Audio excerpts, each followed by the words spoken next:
So I got the front lawn mowed just in time, blew off the driveway, ran in the house, and here comes the rain. Was that storm 1, 2, or 3? I think it was storm number 1. Yes. Okay. Yeah, we had 3 of them roll through Bibb County yesterday. Trifecta. Yes. And you know what? We needed it in Bibb County because a lot of people have gotten a lot of rain, and Bibb County's kind of gotten the short end of the stick for the past week or so. Hey, check this out. It's Houston County, but you wouldn't be able to tell it. It's soup. Yes, from this image. This is the view from Houston Medical Center. Temperature is 70 degrees. That weather icon has a sun on it. I don't know about you. I don't see any sun in that picture. I do believe that humidity value, though, at 100% because you can't see anything out there in Houston County this morning. Visibility is going to be an issue for probably the next hour to hour and a half or so. Once we get the sun up and the fog will really start to burn off during the late morning hours. So here's live radar.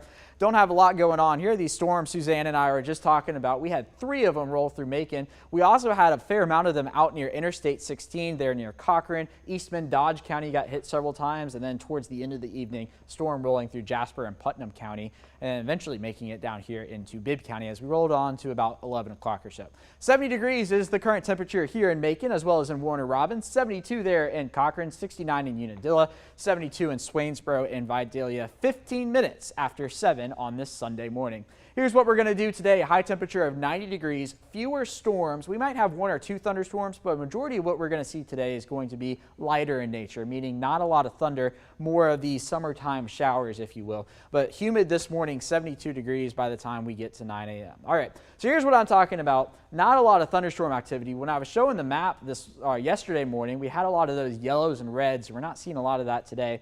Everybody does have a chance for rain, though, as we roll through the afternoon and evening hours. And then tomorrow, still a 30% chance of rain. It'll start off in the north and transition to our southernmost counties as we get through the evening hours. Then a front is going to come through, clear us out, dry us out. It's going to be stuck down to the south of us, so our southern counties are going to hold on to a 20% chance of rain as we head through the week. All right, here's a look at some of our extended models. Notice not a lot of activity here in Georgia, but we're going to start watching the coast because we do have a potential tropical system in the works there in the Gulf of Mexico. We're now up to a 50% chance of development over the next 5 days here in the Bay of Campeche.